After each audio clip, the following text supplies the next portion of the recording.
welcome everybody to today's interview in the frame of our series CESI Talks.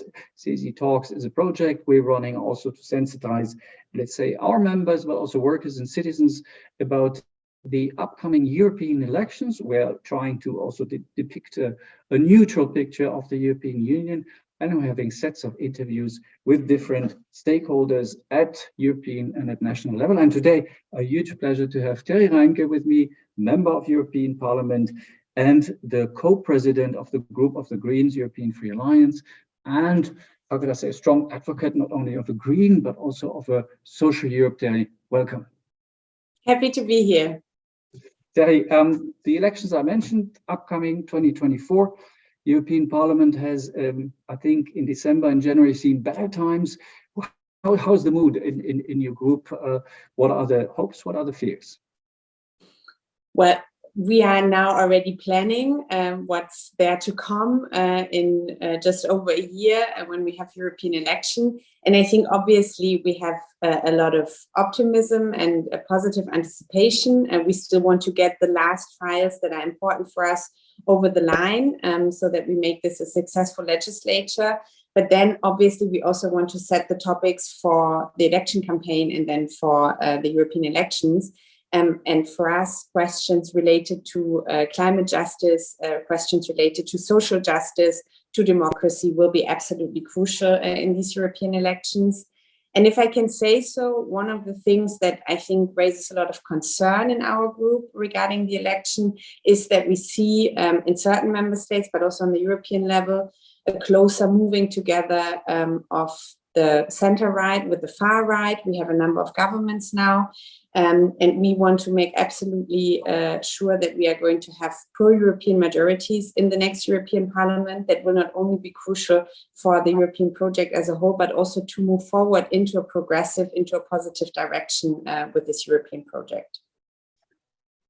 Terry, surprise, surprise, you have been working a lot on the European Green Deal and the different dossiers. Also, we as Australians, of course, we have, I think, a natural born, let's say, not anxiety, but certain worries also that this green transition may not be socially fair. What are for you the key poles or the key frames to be established so to make sure that this green transition can be as socially fair as possible?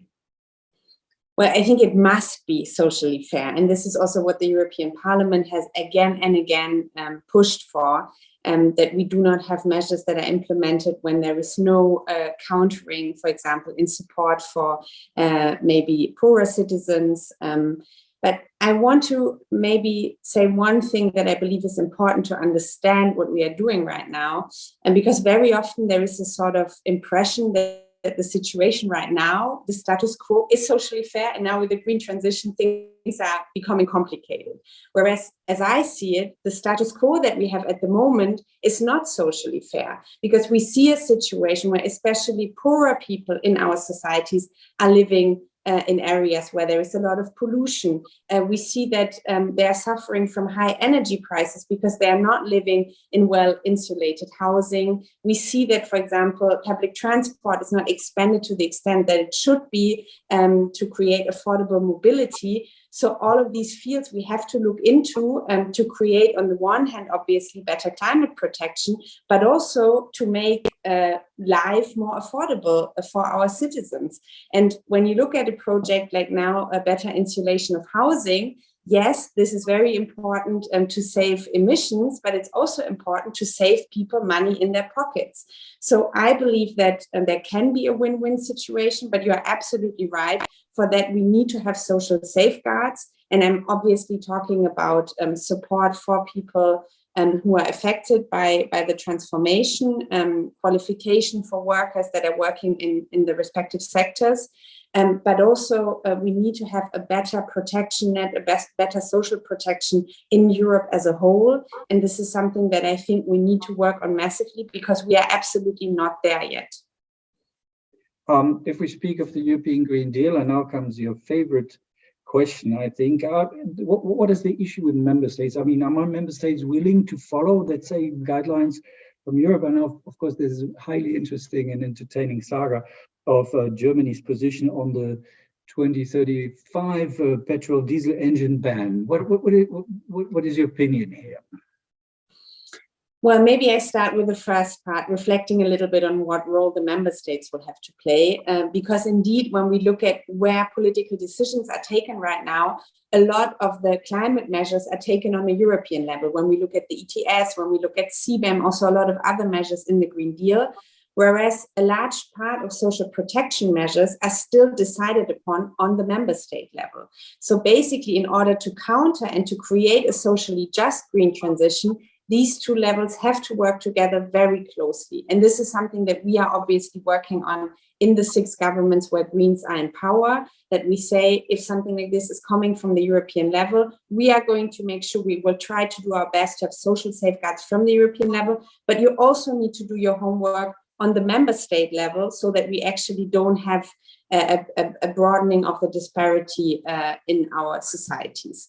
And I think sometimes it works, but you're absolutely right. There are also examples where it doesn't work. And I think there is still very often from the national level, a sort of playing against each other. And for me, one thing is absolutely clear. If we want to succeed with the big challenges of the 21st century, we will have to work together on a European level. And what just recently happened with the end of the combustion engine, and especially the performance of the German liberals who are in government, is really not helping, because a lot of trust has been broken for Germany to be a reliable partner in these debates. And it's absolutely true. We can discuss about everything. We will have to find compromise. But once compromises have been found, and in this case already last autumn, we need to stick with it, because otherwise, if we do not have this reliability between European partners, all these important projects that are still ahead of us, very conflictuous, controversial projects, yes, they will not work if we do not have this basis of trust. I think what European citizens want is pretty clear. They want to have a strong European Union that can react to the challenges, including climate issues, including social issues. But for that, we need to work together with our European partners, and especially also when you come from the most populous member state of the European Union. Terry, I had several interviews of some of your MEP colleagues, also from the Green, and one colleague, Mounir Satouri, said it was a very nice quote. He said, "Créer l'Europe sociale, c'est créer l'Europe tout court." So creating social Europe means, by the end of the day, creating Europe. Also, how social is Europe today? Coming back to the social part, and if you look to the coming years, because we have the feeling that a lot actually has been achieved, which is still insufficiently, let's say, propagated, to put it that way, at national level. Which dossiers will be crucial for you, knowing that you have worked on the pay transparency bills, on strengthening democracy at work, on minimum wages, minimum income? What will be for you the key elements now in this ending term, but also maybe for the next term? Mm-hmm. No, I think first of all, I think what is absolutely true, what Mounir has said, that, if we want this project to succeed, we have to make it more socially just. And I think that's also what the citizens demand, and that there is a growing inequality in European societies, and that this is something that can not only challenge and break the European project, but also democratic societies. Because if there is a growing inequality, this creates a lot of tensions. And this is why we have to, for the sake of Europe, but also for the sake of democracy, work against it. Now, when I look at the situation when I started here in the European Parliament, which was 2014, I would say that especially looking at the last years, we have seen successes. And I think, with, for example, the European minimum wage scheme, or also the file on pay transparency that you have just alluded to, we can see that actually, if there is a lot of pressure being put, and by this I mean obviously the progressive forces here in the European Parliament, but also very specifically trade union movements, social movements, then we can actually find the majorities. Because very often when I started here in the Parliament, people said, yeah, but all of this, it's too controversial. The member states will never agree to it. Well, now it's 9 years, 10 years later, and we have a a minimum wage scheme. We have a pay transparency directive that is going to be finalized. So I think that when we really put the pressure, we can move forward.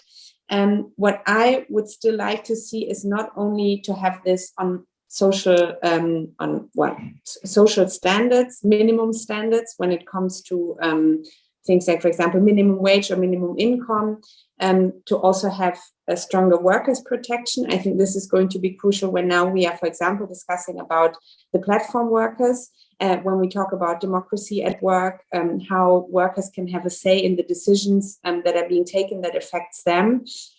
But also to talk about it in another field, which I think is really crucial for social equality, and that is questions of revenue and for example, tax matters, because there we can see that the European Union does not have the competence or the abilities that I believe it should have in order to really counter very detrimental negative developments and, a broadening of inequality in our societies.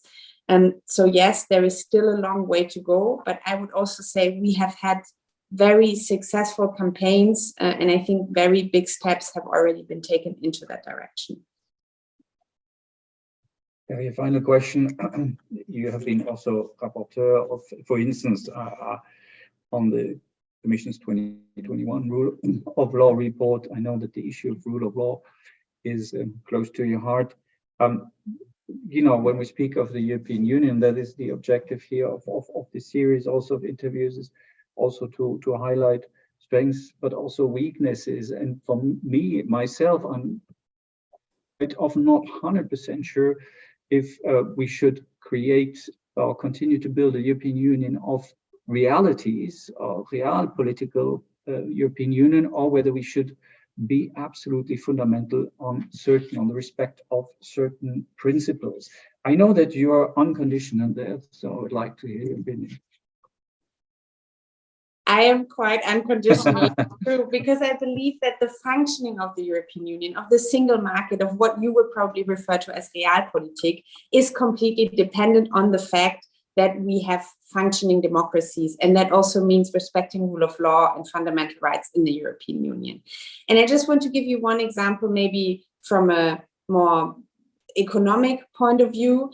If you have companies that are providing services in other EU member states, this is frictionless, and this is very important for a lot of economic activity in the EU. If they cannot be sure that rules and commonly agreed laws are going to be applied there, and they're going to be respected, and that they have a legal remedy in case that it is not, it is going to make all the free trade and all the free service provision impossible. But I also want to make a case for why I think, especially for workers, the rule of law and, for example, the separation of powers and an independent judiciary is so crucial. Here we are fighting for legislation, we are fighting for rights that are given to workers so that they can represent themselves, that they get minimum wage, that they have certain working conditions, that they have certain standards.